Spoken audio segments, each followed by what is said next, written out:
Hi Mark, this is Lynn. My student number is S02410443. I'm in your junior class. The title of the speech is A Broken Body Isn't a Broken Person. The speaker is Janine Shepherd. It's transcribed by Joseph Jenny, reviewed by Morton Best, posted at November 2012, and rated as inspiring and courageous. 11 seconds. Life is about opportunities, creating them and embracing them. And for me, that was the Olympic dream. That's what defined me. That was my bliss. 22 seconds.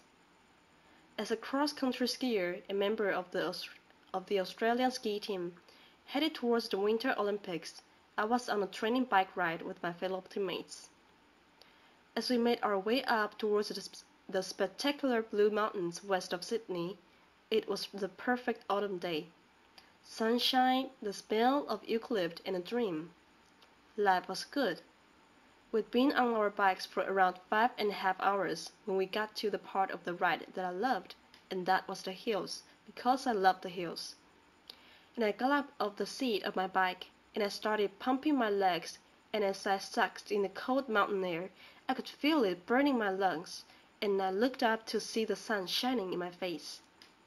1 minute, 6 seconds. And then everything went black. Where was I? What was happening? My body was consumed by pain. I'd been hit by a speeding utility truck with only 10 minutes to go on the bike ride. I was airlifted from the scene of the accident by a rescue helicopter to a large spinal unit in Sydney. I had extensive and life-threatening injuries. I'd broken my neck and my back in 6 places. I broke 5 ribs on my left side. I broke my right arm. I broke my collarbone. I broke some bones in my feet. My whole right side was ripped open, filled with gravel. My head was cut open across the front, lifted back, exposing the skull underneath. I had head injuries. I had internal injuries. I had massive blood loss.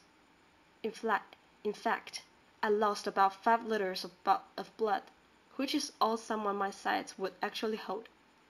By the time the helicopter arrived at Prince Henry Hospital in Sydney, my blood pressure was 40 over nothing. I was having a really bad day. Laughter. 2 minutes, 13 seconds. For over 10 days, I drifted between 2 dimensions.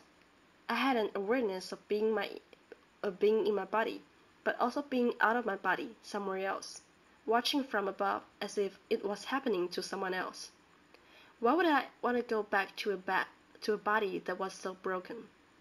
2 minutes, 29 seconds. But this voice kept calling me. Come on, stay with me. 2 minutes, 35 seconds. No, it's too hard. 2 minutes, 38 seconds. Come on, this is our opportunity. 2 minutes, 41 seconds. No, that body is broken. It can no longer serve me. 2 minutes, 45 seconds. Come on, stay with me. We can do it. We can do it together. 2 minutes, 50 seconds. I was at a crossroads. I knew if I didn't return to my body, I'd have to leave this world forever. It was the fight of my life. After 10 days, I made the decision to return to my body, and the internal bleeding stopped. 3 minutes, 10 seconds. The next concern was whether I would walk again, because I was paralyzed from the waist down. They said to my parents the neck break was a stable fracture, but the back was completely crushed. The vertebra at L1 was like you dropped a peanut, stepped on it, smashed it into thousands of pieces. They'd have to operate. They went in. They put me on a beanbag. They literally cut me in half. I have a scar that wraps around my entire body. They picked as much broken bone as they could that had lodged in my spinal cord. They took out 2 of my broken ribs, and they rebuilt my back. L1, they rebuilt it. They took out another broken rib. They fused T12, L1 and L2 together. Then they stitched me up. They took an entire hour to stitch me up. I woke up in intensive care, and the doctors were really excited that the operation had been a success, because at that stage I had a little bit of movement in one of my big toes, and I thought, great, because I'm going to the Olympics. Laughter. I had no idea. That's the sort of thing that happens to someone else. Not me, surely. 4 minutes, 15 seconds. But then the doctor came over to me, and she said, Janine, the operation was a success, and we've picked as much bone out of your spinal cord as we could, but the damage is permanent. The central nervous system, nerves, there's no cure. There's no cure. You're what we call a partial paraplegic, and you have all of the injuries that go along with that. You have no feeling from the waist down, and at most, you might get 10 or 20% return. You'll have internal injuries for the rest of your life. You'll have to use a catheter for the rest of your life. And if you walk again, it will be with calipers and a walking frame. And then she said, Janine, you'll have to rethink everything you do in your life, because you are never going to be able to do the things you did before. 5 minutes. I tried to grasp what she was saying. I was an athlete. That's all I know. That's all I knew. That's all I'd done. If I couldn't do that, then what could I do? And the question I asked myself is, if I couldn't do that, then who was I? 5 minutes, 18 seconds. They've moved me from intensive care to acute spinal. I was lying on a thin, hard spinal bed. I had no movement in my legs. I had tight stockings on to protect from blood cast. I had tight stockings on to protect from blood clots. I had one arm in plaster, one arm tied down by drips. I had a neck brace and sandbags on either side of my head, and I saw my world through a mirror that was suspended above my head. I shared the ward with 5 other people, and the amazing thing is that because we were all lying paralyzed in the spinal ward, we didn't know what each other looked like. How amazing is that? How often in life do you get to make friendships judgment-free, purely based on spirit? And there were no superficial conversations as we shared our innermost thoughts, our fears, and our hopes for life after the spinal ward. 6 minutes, 11 seconds. I remember one night, one of the nurses came in, Jonathan, with a whole lot of plastic straws. He put a pile on top of each of us, and he said, start threading them together. Well, there wasn't much else to do in the spinal ward, so we did. And when we finished, he went around silently, and he joined all of the straws up till it looped around the whole ward, and then he said, okay, everybody, hold on to your straws. And we did. And he said, right, now we're all connected. And as we held on, and we breathed as one, we knew we weren't on this journey alone. And even lying paralyzed in the spinal ward, there were moments of incredible depth and richness, of authenticity and connection that I had never experienced before.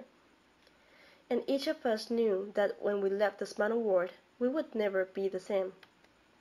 7 minutes, 22 seconds. After 6 months, it was time to go home. I remember Dad pushing me outside in my wheelchair, wrapped in a plaster body cast, and feeling the sun on my face for the first time. I soaked it up, and I thought, how could I ever have taken this for granted? I felt so incredibly grateful for my life.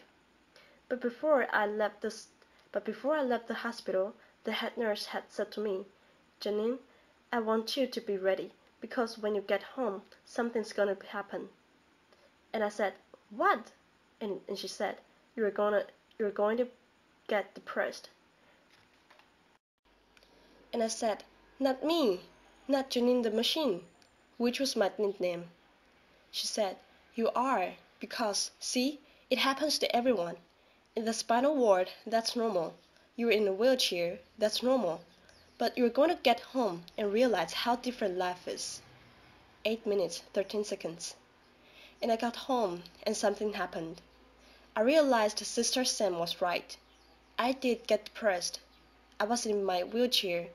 I had no feeling from the waist down, attached to a catheter bottle. I couldn't walk. I'd lost so much weight in the hospital.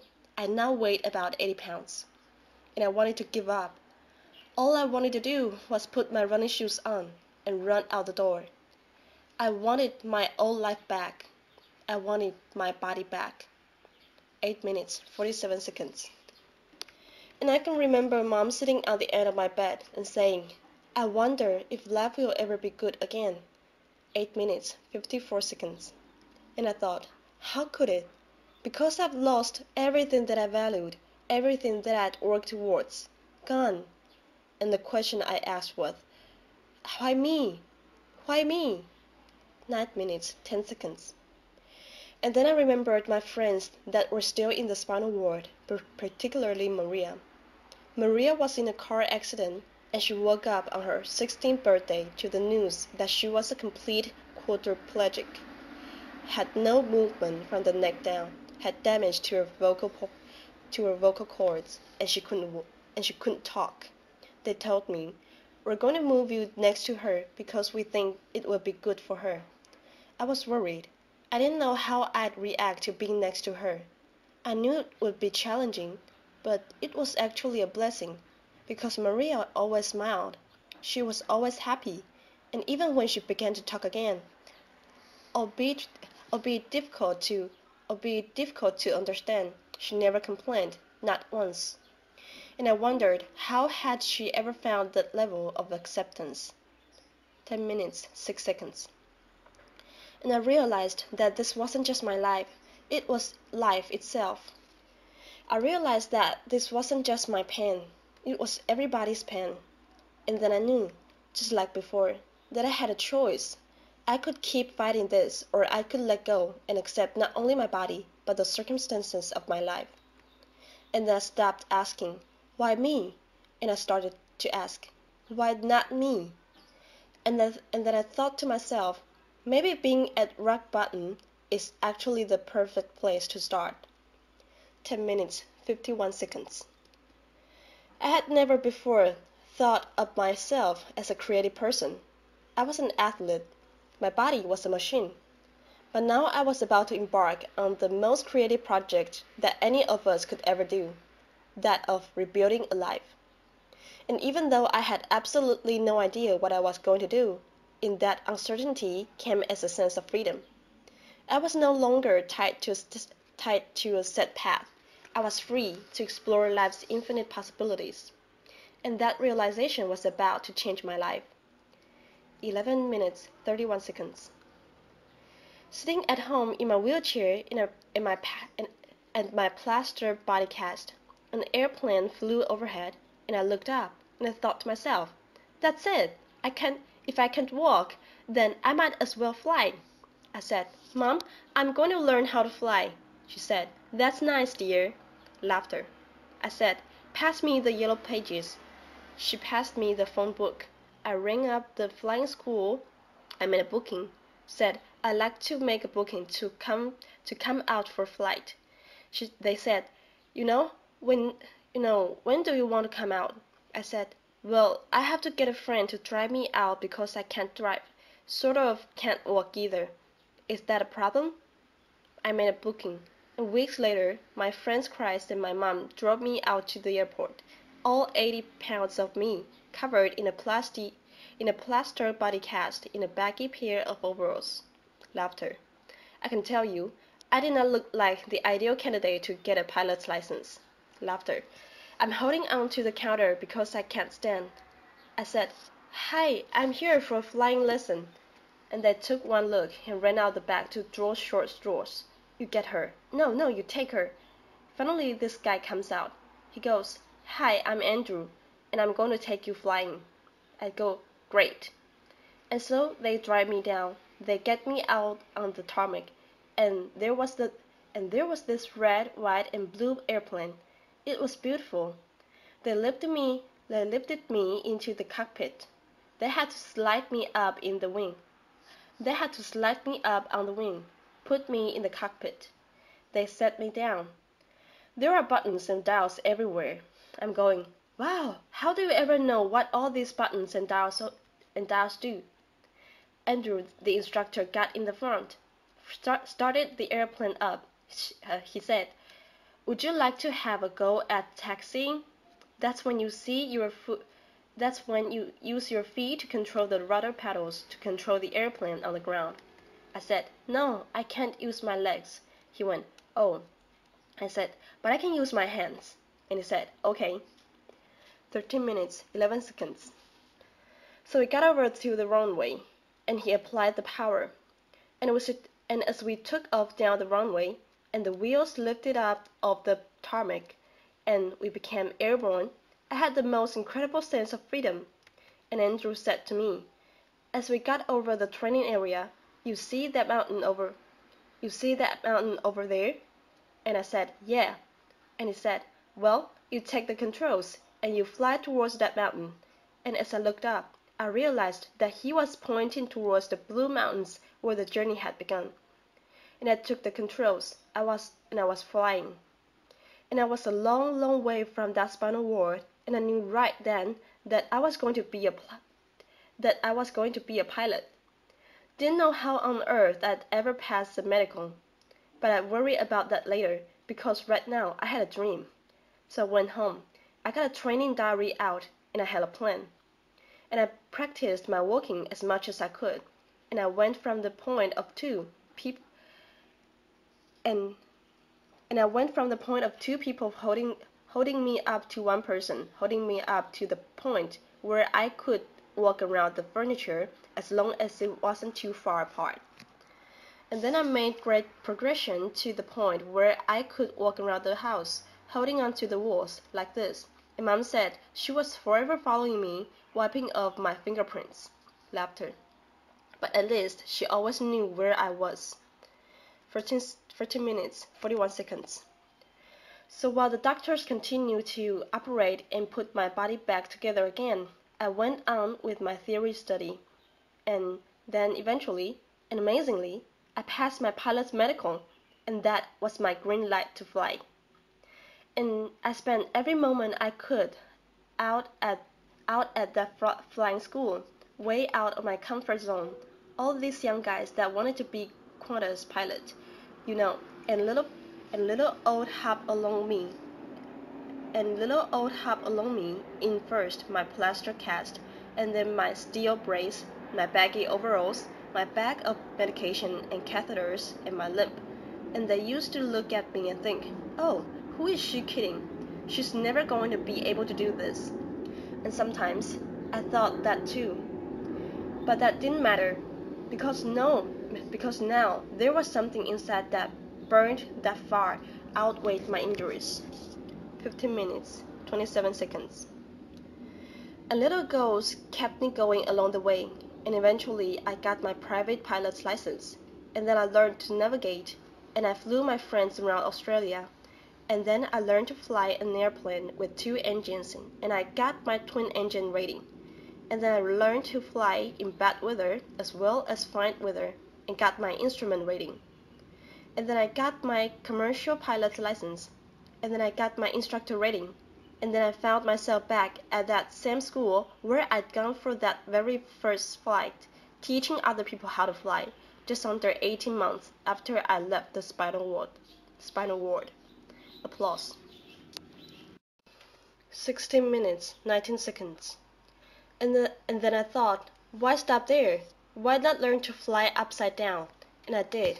And I learned to fly upside down and became an aerobatics flying instructor. And Mom and Dad never been up. But then I knew for certain that although my body might be limited, it was my spirit that was unstoppable. 16 minutes, 48 seconds. The philosopher Lao Tzu once said, When you let go of what you are, you become what you might be.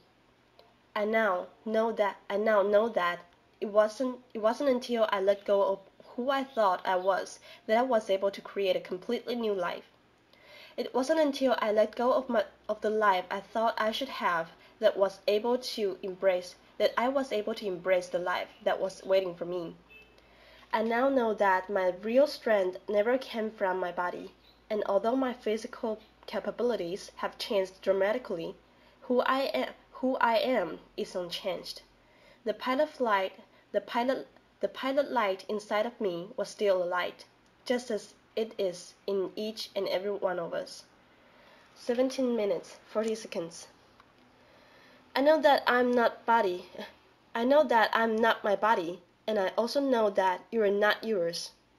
And then it no longer matters what you look like, where you come from, or what you do for a living. All that matters is that we continue to fan the flame of humanity by living our lives as the ultimate creative expression of who we really are, because we are all connected by millions and millions of straws, and it's time to join those up and to hang on. And if we are to move towards our collective bliss, it's time we shed our focus on the physical and instead embrace the virtues of the heart. 18 minutes, 32 seconds. So raise your straws if you will join me. 18 minutes, 36 seconds. Thank you. Applause. Thank you.